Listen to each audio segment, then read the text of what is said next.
Broadcasting from the Business RadioX studio in Alpharetta, it's time for ProfitSense with Bill McDermott.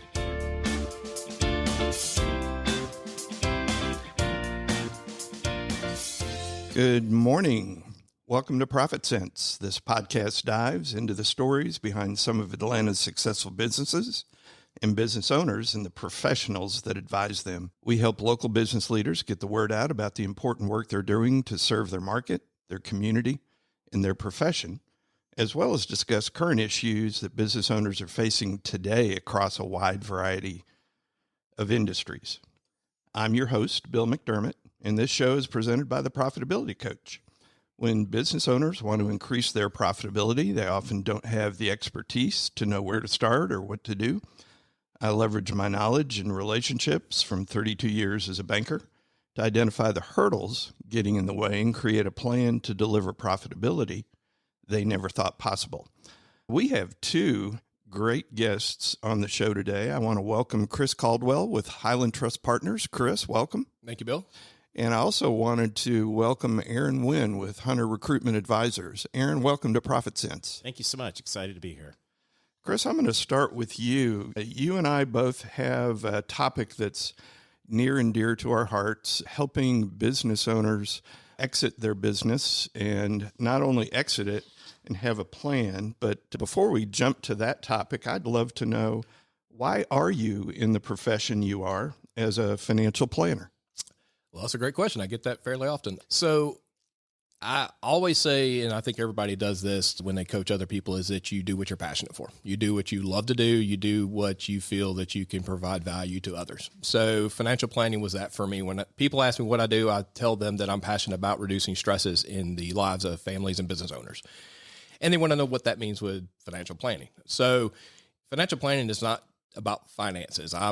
That's my background. That's what I studied. I'm pretty good with math. I love statistics. I love analytics. I love strategies. That's part of it. But what I really love to do is to get involved with people's lives and find out what they are worried about, what they don't know, and try to find ways that we can structure a plan with a bunch of strategies to make sure that they're successful in whatever their endeavors are. So I think when we have conversations with people, we can all say this, that we have a look back. If I could go back in time and I could 10 years ago, if I knew what I knew today, 20 years ago, if I knew what I do today, I think what we bring to the table as planners in our firm is that we can share all of our experiences with clients to help them not do that later. So 10 years from now, 20 years from now, they don't look back going, had I known, had I done, had somebody told me that, we'd be in a better situation. We're passing on all the experiences that we've worked with other people, sharing their stories of sometimes mistakes they've made so others don't make those mistakes. That's really what financial planning is life planning. Yeah, and I found just in my experience, while I don't do financial planning, I do help business owners with an exit. And so the things that I'm thinking about as a business owner in my 60s is, I don't know how to do this. How do I do it? I know you work with different types of businesses and figuring that out. So share with me and our audience, what type of businesses do you and Highland Trust Partners work with most often? Sure. So a lot of our businesses look like us. We are an independent financial planning firm. I have a partner. There's two of us as partners in our practice. We have 9 total people as part of our practice. We are in growth mode. So we're looking to recruit and possibly add. We may get up to 20 as our max. We may hit around 15 is probably a good number for our firm going forward. So we are a business owner. So the businesses that gravitate to us most is 1 to 5 partners. Maybe they have less than 100 employees, but they live the same issues, the same stress points that we live as owning a business. So we're good about talking to them with the things that we do with a business. And no matter what industry you're in, whether you're in construction or healthcare or engineering or law, we have different products and services and different things we do as a business, but we have a lot of the same foundation things to run a business. So the business that gravitate to us are small businesses that look like us because we can share our stories with them as far as the stress points we go through and what we're working on to make ourselves better. Yeah, that is great. We're talking this morning with Chris Caldwell. He's the founding partner with Highland Trust Partners. Chris is a certified financial planner. Chris seeks to help families reduce financial stress by organizing their finances and developing strategies aligned with their goals and their values. So I want to switch to a question that's very near and dear to my heart. When you first meet a business owner, what surprises you most with how they've prepared for their future or the future of their businesses? So it depends a lot on what stage of the business cycle they're in their business. A lot of it for, say, a young business owner. I don't want to say this surprises me anymore because I expect a young business owner, not young in age, but young in the business venture, not to know a lot yet. But even things like having an operating agreement in place. We've seen business owners who've done their own or not done any at all, whether they're a single shop or 2 or 3 person practice or firm. We've seen where they haven't organized maybe how really they're running the business. They're just, I don't want to say they're winging it, but they have something, have a good idea, a good service, a good product, and they're just doing the best they possibly can to get that to market and sell it. So they haven't put a lot of emphasis in how do we take this from A to B and what do we think of personally to protect ourselves. They haven't done a lot of the organization or the structures. They're not near an exit yet at all. But I tell everybody that opens a door in a business, they need to already start talking about succession planning at some point because it's going to come about. Don't wait. Do it now. Let's go ahead and start the conversation. So the young business owner or young businesses, we see a lot of they haven't adopted those things quite yet as far as structuring the business. So for the growth businesses, they're full board. Their sales are up. They're adding employees. They're in full growth mode, and they are focused only pretty much on the business at that point. They're the owner or owners, and so they're putting all their time and energy into the business. What I see most that surprises me there is they're neglecting the other stakeholders, and a lot of those may be their own family. Not neglecting time per se from family, which is part of it, but it is, are they doing the things to protect their families if something happens to them? And are they protecting their business? So if they're the owner and they're basically the reason why the business is in growth mode and doing so well, does the business succeed or continue to succeed if they're not there? Whether it's time off, a sickness, an injury, a disability, or God forbid death. So are they putting things in place to make sure that the business is taken care of in their absence and the family's taken care of in their absence? Yeah, I actually had one experience myself where 2 partners had a buy-sell agreement, but it never got funded with insurance, and the owner died, and all of a sudden, that owner never anticipated having the spouse as a partner. And so that type of planning is so critical. And we see that for those who are in the growth stage as well as the mature stage, those who are ready to exit. And your show has said several times, and you've mentioned it, and we buy into this, is you got to think like a buyer. So we have a lot of clients that are in the mature stage of ownership that are getting closer to exit strategy that aren't thinking like buyers. They're not ready. They're not getting their house ready for the best valuation and best sell they can get out of it. Yeah, and typically it is the largest asset that they have on their personal financial statement based on how they value it. And so I want to switch a little bit and go in a similar direction, but different type of question. 100% of the businesses are going to pass one way or another, but yet studies show that probably only 20% have any kind of a financial plan that's in writing. 80% don't. So what do you discuss to convince a business owner to focus time, energy, and money towards business planning? So that 80% is, from what I've experienced, it's business owners not willing to or able to take the time to put the work into it. They feel like the process is going to take much longer than it is. They're, again, those growth in the middle stages of the business cycle, they're dedicated to the business primarily. Of course, they have family, they have social life.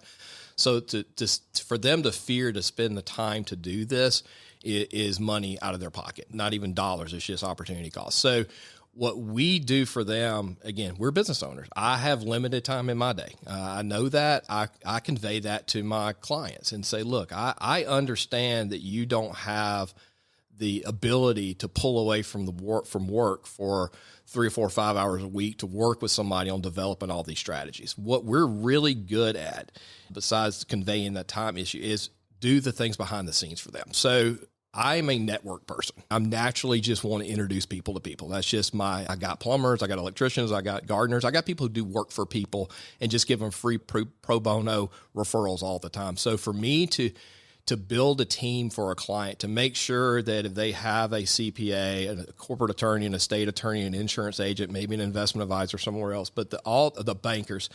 But these people, they may have them, but they're not talking to each other in a lot of cases. They're working in silos for what they do for that individual. Right. My role as a planner is to basically bring this team to the table, not really at a table, but to talk to each other about the different circumstances our client is going through, and how can we pull resources together to make this stuff happen for them, to fix what's broken or what's not being done. So I can do a lot of the information gathering, discovery for a client to do succession planning and other things, estate planning, without engaging the client. All that we need from them is letters of authorizations from these different professionals to work with them to gather information, and we come up with the strategies, solutions, basically get it ready to sign almost in some cases. And they're not pulling a lot of time away from work to do that. Yeah. Energy is natural. Once they see we don't take their time, they're energized. That's pretty easy. They're excited to know they don't have to do a lot, but we're going to get to know them personally and ask them personal questions. We're also going to get to know their families well. So I think importantly for planning for business owners, also knowing what they need in their family, knowing their spouse, knowing their what they have to bring home one day. Okay, so that energizes them knowing we involve the family with that. And then money, it really never comes down to money. Once they know the time we save them, they know we're putting the resources together to make sure we reduce the risk in their lives. They know that we're definitely adding more valuation to the business by doing this, maybe saving on other things, tax strategy, return on investments and others. They're going to save money off of it. So it never comes down to, hey, it's going to cost me money. They're worried about costing me time. Sure, that makes all the sense in the world. We're talking today with Chris Caldwell with Highland Trust Partners. Highland Trust Partners is a team of experienced financial advisors located in Athens, Georgia, bringing more than 60 years of combined experience in the finance industry to each client engagement. And Chris, I want to talk a little bit about, so I'm a new business owner. I'm coming to you. What are the steps that Highland Trust takes with a new business owner? And what do you charge? Okay, sure. So some of that I answered in the time. So when we engage with a client, a new client, we work on 12-month engagements. And that basically means we're fiduciarily obligated to you for this 12-month period at least to do everything in your best interest, to work with your other professionals and that type of thing. So I say within the first month, it's a lot of discovery. We want to know you as a person and your family as a person, because everybody's different. So what's your history? What's your background? What's your belief system with money and other things? Do you like lawyers, not like lawyers? All those kind of conversations we want to get to, and then get to know their other professionals. I want to make introductions to that list I gave you a second ago, and try to pull all those resources together to begin to build their plan and their strategies from that plan. So within the first month or two is discovery, getting to know family again. The second, third, fourth month in combination is actually starting to implement some of those strategies that we put in place.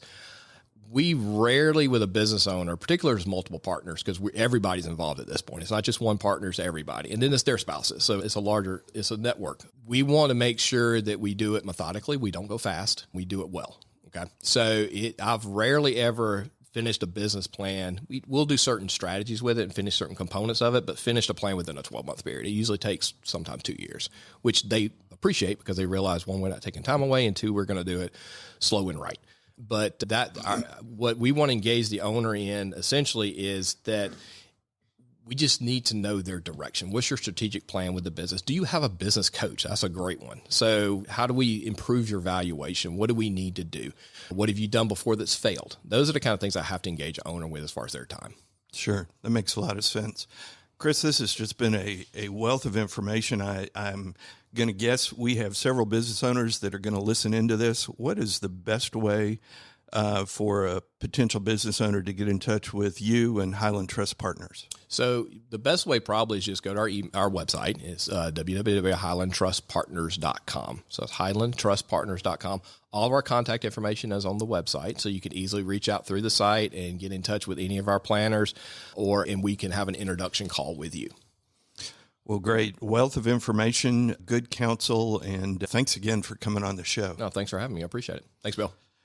We're now going to switch to Aaron Wynn with Hunter Recruitment Advisors. Aaron, I want to just kick off with what was the inspiration for how HRA got started? I think most stories, there's a personal and then there's a professional side of it. For me, it was the personal side of it was that my wife and I had twin sons that were born about 3.5, 4 months early. And unfortunately, we lost one of our sons about 16 days after he was born. He's living with the Lord now. And our other son is with us. And I was a director of recruiting for a very large convenience chain. And I would leave to go to work, and he would be asleep on oxygen at our house. And I'd come home and he'd be asleep on oxygen in my house. And it was the very real reality of having lost a child, realizing time is precious and I needed to make some changes. And so I wanted to work closer to home. And my wife, I was a little frustrated with my work. And my wife, who was amazing, said, "You're never going to be happy until you do this on your own." My story is probably no different than most business owners who start out. You're never going to be happy unless you do this on your own. And sure enough, she was right. But I tell people all the time, especially business owners who might be listening to this for the first time, I failed miserably in my first business. I made so many mistakes, and I could have let that knock me out of it altogether. But I took that as an opportunity to say, you know what? Here's where I'm going to learn. Originally, I did what was called contingency recruiting. And it's a great business. It's the majority of the business that happens in our country when it comes to recruiting. But I felt so frustrated because I was providing a different level of service to our clients. And it was really dependent on if the candidate stayed for 90 days. If they left on day 89, it voided all of the work that we had done. And so when I started over again, one of the things that I wanted to bring in, or the principles, were corporate recruiting. Most businesses are familiar with corporate recruiting. And the big difference is that you're paid for the work that you do and the consulting that you provide. And so when I started Hunter Recruitment Advisors, for me, it was just a natural thing. I provided guidance, not just a job order or job taking, but really giving you guidance on what I call the 3 principles of all recruiting. You work with a hiring manager and you have to explain to them that recruiting foundationally is always built on the principles of skill, money, and time. And how you directly impact one of those impacts the other 2. And helping them understand that while you may want Michael Jordan, sometimes it's great to settle for a Scottie Pippen and train them to do more. Sure. And so when Hunter Recruitment Advisors got started, that's really how it began. It wasn't a grand idea that I had to grow into a 24-person company. It was really just me sitting in my basement and realizing that there had to be other options out there in the marketplace, because a lot of small businesses they can't afford to pay 20, 30% of first year salary for an individual. That impact would be $20,000, $30,000. So what we provide is an hourly based recruiting solution that allows them to pay as they go. And I know, building on that, foundationally, that's really the difference in your recruiting, isn't it? It is. A lot of times we'll get asked, well, can you do contingency? And I always try to explain to people that contingency in its nature is a lot like the spelling test that you have to take. Contingency firms will come by and they'll say, hey, let me work on your job. No charge until you find your person, which is great. And they do the exact same thing with 60 other businesses. So they get these 60 jobs, and then all of a sudden they go, all right, I'm going to pick the 10 that's going to be the easiest to fill, and I'll maybe pass on some resumes if I find something to these other 50. What happens then is that you as the owner get frustrated, and you hear this all the time in the industry. They didn't do a great job, or they really didn't focus on us.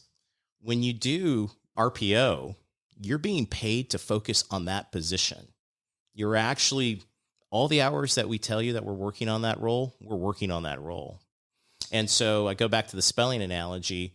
If you're given a spelling test and one word is cat and the other word is onomatopoeia, and you only have to learn one, you're going to learn cat.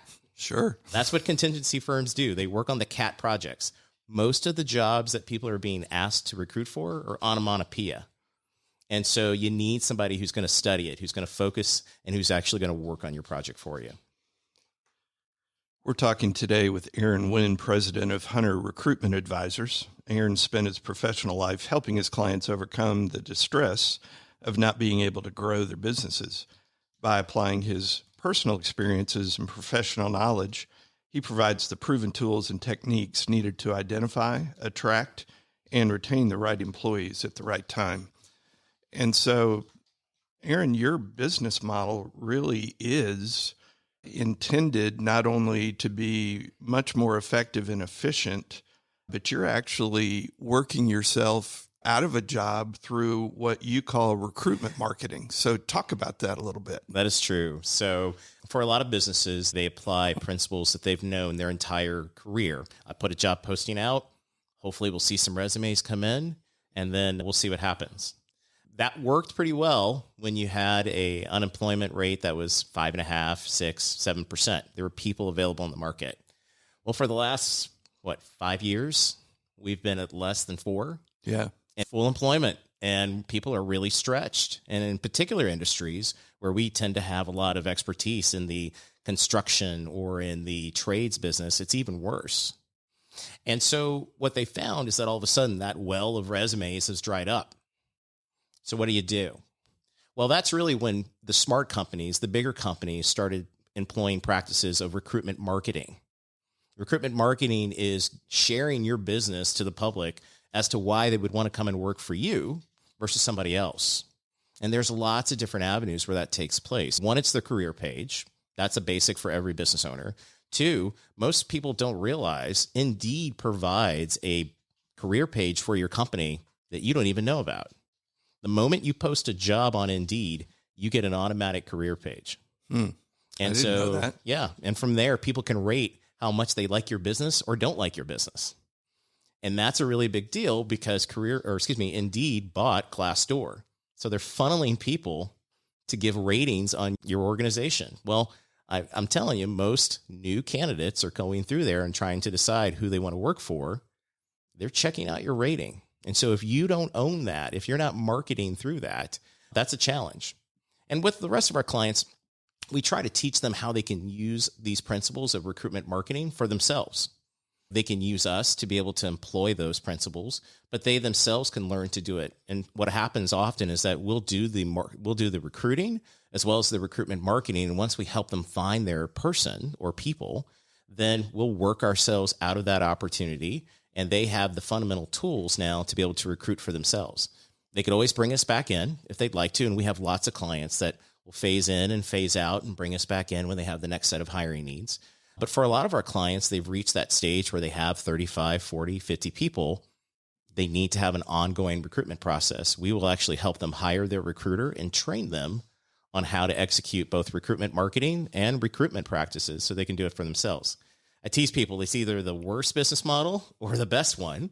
I'd like to think it's probably a really good one because we've had now 130 companies just in the last 4.5 years, all based off of referrals, individuals just sharing with other people this practice of recruitment marketing and recruiting. Yeah, and I would say 130, it's a great business model. So congratulations on Appreciate that. So talk to me a little bit about the work in trades recruiting, HVAC, plumbing, electrical. It's really funny. We didn't start off that way.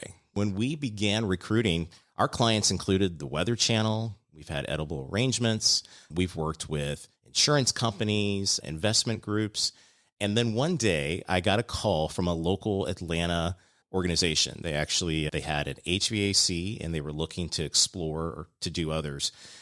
And they were running TV advertisement and they eventually had to stop because they couldn't take on any more customers. Wouldn't that be a great problem to have? You can't take any more customers on, so I'm just going to have to stop advertising. And so they looked at me and said, hey, I hear you're pretty decent at this recruiting thing. Could you look into see what it is that we need to do? And I had never done a trades recruiting before. And so I said, I can do it, but you got to give me 2 weeks. 1 week I'm going to spend in your office actually learning the culture of your company. And then the second week, I'm going to go in a truck with your guys and go with them on installations and go with them on repairs because I want to understand what it takes to do this role and do it well. Now, not a lot of other companies would take that kind of practice. They would just take the job order and then move on. But for us, because we believe in recruitment marketing, we have to know who our target audience is. And so after that, we developed an avatar who we targeted all of our recruiting. And I'm really proud of the fact that even on our website, the video testimony is given where we were able to double their revenues in about 18 months. Wow. They were at 35 employees, and today they're at 135 employees. Oh, my gosh. And it's been a great partnership. And I think it was a real testimony to the fact that all of a sudden, now we're becoming experts in the trades. And that's a real market that's stressed. This year alone, there's a 500,000 person gap of trades positions that exist and the people that are willing to work. Now, there's lots of reasons. There's 7 million people who are able to work that don't want to work, or what I call affectionately the extended childhood, where men and women who used to go to work in their 20s to support their families now don't have to really start until their late 20s and early 30s. But suffice it to say, there's still this gap. And so the trades business, which our plumbers, our electricians, our roofers, plumbers, electricians, roofers, HVAC, these businesses really need to find not just individuals who can turn a wrench, but real people who can engage with customers. That's not an easy feat.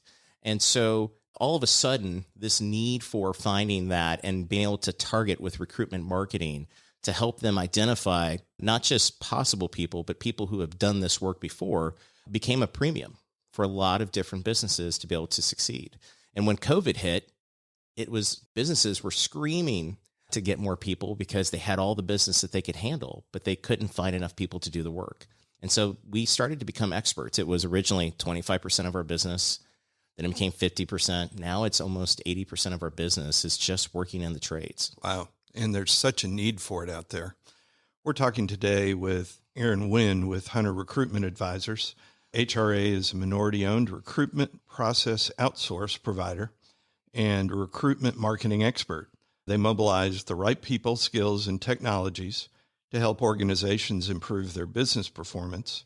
They provide key staff to employers, allowing them to meet diversity goals and to promote equal opportunity in employment. HRA is committed to creating innovative, flexible solutions for government and commercial clients.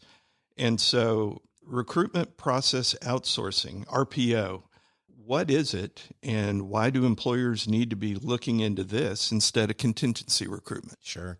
Well, and we touched on this a little bit earlier, but the idea is that contingency recruitment is great, especially if you have a segmentation that you have an expertise in and you have a well of people. But most positions don't start off that way with people who are actively ready to jump ship. And so what happens is that you have to be the kind of position that's easy for them to fill to be able to move on to the next project. If you're in an organization where this position is not easy to fill and you really need somebody to concentrate on that, contingency can be a challenge because they're, as we affectionately said earlier, they're working on the cat jobs. They're not working on the onomatopoeia. And so that's when you need to have a recruiter that's devoted to you. Most small businesses that exist can't afford to have a full-time recruiter. That's just cost prohibitive. And they really can't afford to do 20 or 30% of a first-year salary. That's also cost prohibitive. But they can afford to have a fractional recruiter, like somebody has a fractional HR person or a fractional CFO, which is becoming more and more common every single day. And so fractional recruiting allows somebody to be able to have someone to come in who's an expert in recruiting that not just does recruiting, but does the recruitment management for you. We literally will take on the role of the company through email as well as through phone. We'll pick up the phone as that organization. We'll describe the company's culture. We'll actually give them insights about the position as a candidate, because so often you have to woo a candidate into an opportunity. Right. And so that's not somebody who's just looking at your resume and passing you through. These are business professionals. Our team are business professionals who have been corporate recruiters before, and they're actually engaging with the candidate. Why it's advantageous for the client is that, one, they're really getting corporate recruiting, but they're also getting it on an hourly basis. When we make the hire, the clock stops. And for most of our clients, they don't realize this in the beginning, they're paying probably anywhere between 40 to 50% of what they normally would have paid a contingency firm for the same level of service. And in fact, more service when you go with an RPO. An RPO also establishes the ability to run your recruiting for you so that you can focus on doing your business. How many business owners have just one job? Right. No, nobody does. Right. They've got 4 or 5. My week this week is I'm the accountant, I'm the sales guy, I'm the marketing guy. Oh, and I happen to do some recruiting.